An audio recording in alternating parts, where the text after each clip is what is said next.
इस वीडियो में chapter 6 lines and angle class 9 exercise 6.2 study करें। तो इसके पहले मैं कुछ वीडियो अपलोड कर चुका हूँ। उसमें ऑलरेडी जब एक ट्रांसवर्सल लाइन दो लाइन पैरेलल लाइन को इंटरसेप्ट करती है तो उसमें कुछ कॉन्सेप्ट्स होते हैं, corresponding angle, alternate interior angle, alternate exterior angle, उन सब प्रॉपर्टीज़ के बारे में डिस्कस कर चुका हूँ। तो उन्हीं सब का यूज करके हमें कुछ क्वेश्चन सॉल्व करने। तो आइए देखते हैं। सबसे पहला क्वेश्चन क्या है इस एक्सरसाइज में, कह रहा है ये एक डायग्राम बना हुआ है और इस डायग्राम में हमें कुछ चीज़ें जो गिवन हैं, ये एंगल गिवन है x एंड 30 एंड y, हमें फाइंड क्या करना है, x और y की वैल्यू फाइंड करनी है।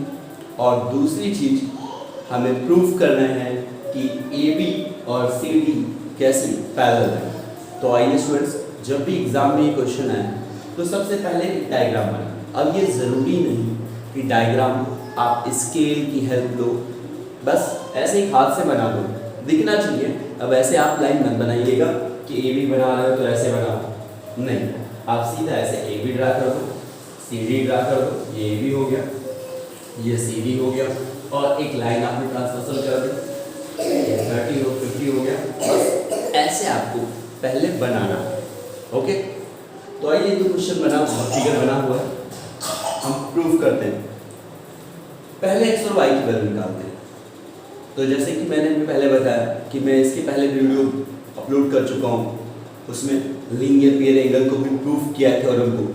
तो यहाँ हमें सबसे पहले x निकालना। तो ये ट्रांसवर्सल लाइन को मैंने सपोज कर लिया कि let here this transversal line is T। तो ये T क्या है, स्ट्रेट लाइन है। तो मैं सॉल्यूशन लिखने जा रहा हूँ। Here T is the straight line. Clear, इसमें तो कोई डाउट है नहीं। अब ये स्ट्रेट लाइन है तो 50 प्लस x इक्वल कितना होना चाहिए, 180। किस रूल से, लीनियर पेयर ऑफ एंगल। तो मैंने लिख दिया so 50 plus x is equal to 180 degree. तो x की वैल्यू क्या मिल गई, 180 degree minus 50 degree, then x is equal to 130। पहले x की वैल्यू मिलेगी, लेकिन ये याद रहे ये 50 plus x is equal to 180 degree लिखा है जिस प्रॉपर्टी से, वो यहाँ लिखना compulsory by property of linear pair. Clear, याद है ये लिखना कंपल्सरी। अब हमें y निकालना है। अब अगर हम यहाँ y के लिए बात करें तो ये T लाइन हो गई ट्रांसवर्सल लाइन और एक CD लाइन। तो आपको ये भी इसके बारे में भी मैंने पिछले जो वीडियो अपलोड किया उसमें बात की है, वर्टिकल अपोजिट एंगल। तो जब दो लाइन एक दूसरे को इंटरसेक्ट करती है तो फेस टू फेस जो एंगल होते हैं वो वर्टिकल अपोजिट कहलाते हैं और ये हमेशा इक्वल होते हैं। ये थोड़ा प्रूफ किया है मैंने, पीछे वीडियो में जाकर के देख सकते हैं। तो देखो यहाँ ये लाइन कट कर रही थी, ये दोनों फेस टू फेस एंगल हो गए, यानी वर्टिकल अपोजिट एंगल। तो y इक्वल मैं क्या लिख सकता हूँ, 130 here y is equal to 130। किस रूल से, by property of vertical opposite, vertical opposite. ये भी समझ में आ गया। अब जो दूसरी चीज मुझे प्रूफ करनी, AB इक्वल CD।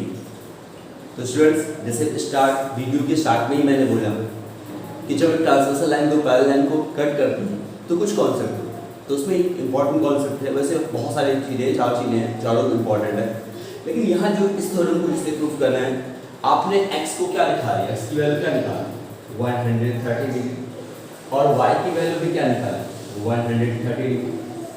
अब अगर ये जो ट्रांसवर्सल लाइन है ये दोनों लाइन को कट कर रही है, अगर ये दोनों पैरेलल हैं तो चार प्रॉपर्टी मैंने बताई थी, उसमें से एक प्रॉपर्टी क्या है कि ये जो होंगे ये इक्वल, किस रूल से, अल्टरनेट इंटीरियर एंगल, क्योंकि चार इंटीरियर एंगल होते हैं लेकिन दो पेयर ऐसे होते हैं जैसे ये एंड दिस, ये दोनों अल्टरनेट पेयर एंगल होते हैं, और जब ये पैरेलल होंगे तभी ये अल्टरनेट एंगल क्या होंगे, इक्वल होंगे। तो यहाँ मैं लिखने जा रहा हूँ फ्रॉम फिगर, या इसको आप 1 मान लीजिए, इसको आप 2 मान लीजिए, फ्रॉम 1 एंड 2 x इक्वल कैसा हो गया, y, x इक्वल y। अब x इक्वल y होने का मतलब क्या हो गया कि which is possible if and only if AB and CD are parallel, then alternate interior angle are equal। तो x इक्वल y लिखा, सो आप सीधा लिख सकते हैं AB पैरेलल टू CD, लेकिन आप क्या लिखेंगे, बाई अल्टरनेट इंटीरियर, या आपने यहाँ लिख दिया which is property of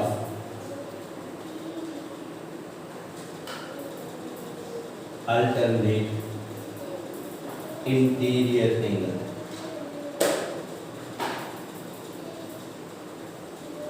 यानी ये जो आपका इक्वल हुआ x इक्वल y किस पॉसिबिलिटी से, जब ये जो होंगे अल्टरनेट इंटीरियर एंगल होंगे। अब इसके अब आगे ये भी आप जोड़ सकते थे, अल्टरनेट इंटीरियर एंगल मैंने इक्वल कह दिया तो अंडरस्टूड है कि वो दोनों लाइन कैसे है, AB parallel to CD। So यानी ये आप इसी लाइन में लिखेंगे AB parallel to CD, this proof. समझ में आ गया? अब आइए क्वेश्चन नंबर 2 की बात करते हैं। सेकंड में यहाँ हमें कुछ डायग्राम ऐसे बना हुआ है, और क्वेश्चन कह रहा है AB parallel to CD and CD parallel to EF, 3 लाइनें पैरेलल ली, और एक लाइन है जो तीनों लाइनों को कट कर रही है। अब यहाँ क्या क्या पता करना है, पढ़िए। आपको x की वैल्यू निकालनी है, y और z, ये y है ये z, इन दोनों का रेशियो दिया है 3/7। अब कुछ स्टूडेंट्स क्या करते हैं, इसको 3x इसको 7x मान लेते हैं, y is equal to 3x, अब x नहीं मानेंगे, x यहाँ दिया है 3l, z is equal to 7l, ऐसे भी करके आप कर सकते हैं। लेकिन मैं दूसरा बता रहा हूँ क्योंकि आगे क्लासेस में चल करके भी आपको बहुत सारी चीज़ें यूज़ करनी पड़ेंगी, तो मैं उस मेथड से बता रहा हूँ। चलो सबसे पहले हम देखते हैं कि x और z यहाँ कैसे हैं। हाँ तो भाई AB, CD एंड EF तीनों पैरेलल दिया है, तो मैं थोड़ा सा कॉन्सेप्ट लिखने जा रहा हूँ। Here AB and EF also parallel, क्यों?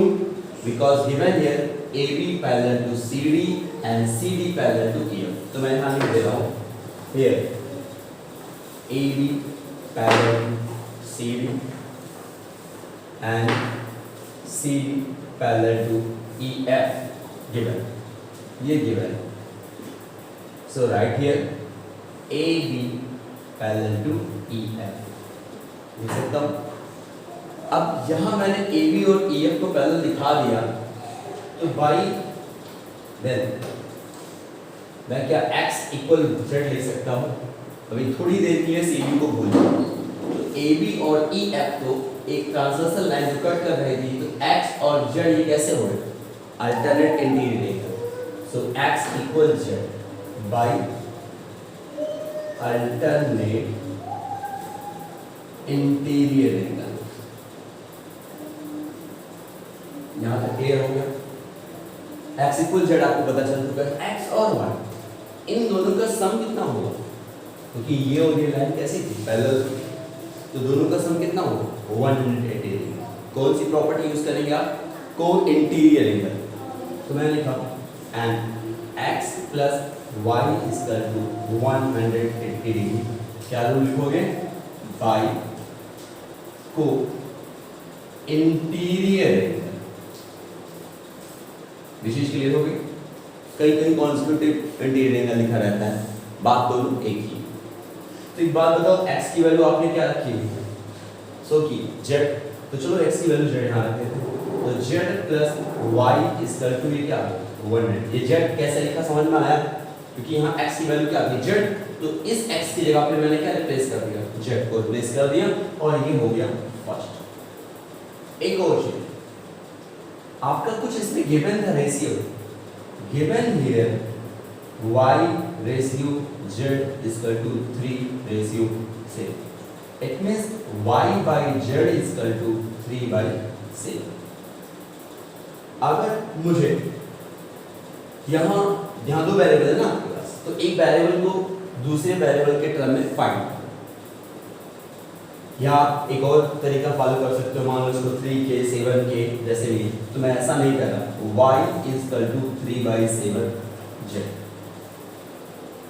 ये आ गया. और ऐसा मैंने क्यों किया, क्योंकि जब दो वेरिएबल आपके पास होंगे तो क्लास 10th में जब आप जाएंगे उसको फाइंड आउट करना होगा, तो उसके 3 मेथड मिलेंगे, एलिमिनेशन, क्रॉस मल्टीप्लिकेशन, सब्स्टिट्यूशन. तो जब एक वेरिएबल को गायब कर दो, जैसे ये z plus Y equal to 100 लिखा है और y की वैल्यू आपने क्या मान ली 3 by 7. अब चलो इस y की वैल्यू इसमें रखो, तो क्या z गायब नहीं हो जाएगा, देखते हैं, सॉरी y गायब नहीं हो जाएगा, देखते हैं. मैंने लिखा यूजिंग वैल्यू ऑफ y इन 1. जैसे ही 1 में आपने y की वैल्यू रखी 3 by 7 z equal to 180 degree. अब देखो क्या इसमें कहीं y नजर आ रहा है आपको, तो यहाँ y को आपने एलिमिनेट कर दिया. तो ये क्लास 10th में भी जब जाएंगे तो ऐसे पढ़ना पड़ेगा, इसलिए मैं वही रूल बता रहा हूँ, वो 3x 4x वो वाला रूल नहीं बता रहा. तो z प्लस 3 by 7 z आ गया इसका 2. तो ये एलिमिनेटिंग मेथड कहलाता है. ये दो वेरिएबल यहाँ भी थे, दो वेरिएबल यहाँ भी थे, एक वेरिएबल को आपने एलिमिनेट कर दिया. अब आइए इसका एलसीएम लेते हैं. तो स्टूडेंट जब इसका एलसीएम लोगे तो 7 है ये और ये z, 7z प्लस 3z, भाई एलसीएम लोगे तो ऐसे हो गया ना, 7z plus 3z divide by 7 equal to 180. 7 3 10 आ गया, तो आ गया 10z divide by 7 equal to 180. It means 7 equal to 180 into 7 by 10. क्योंकि ये उधर जब जाएगा तो जो डिवाइड कर रहा है वो मल्टीप्लाई करेगा, 0 0 कैंसिल हो गया, क्या आ गया 126. तो ये किसकी वैल्यू आ गई, सॉरी ये z की वैल्यू आ गई, इसकी वैल्यू आ गई z. आपको निकालनी किसकी थी, x की, तो वही तो आपकी x की भी वैल्यू है, दिस हियर x. ये आपका आंसर हो गया. समझ में आ गया.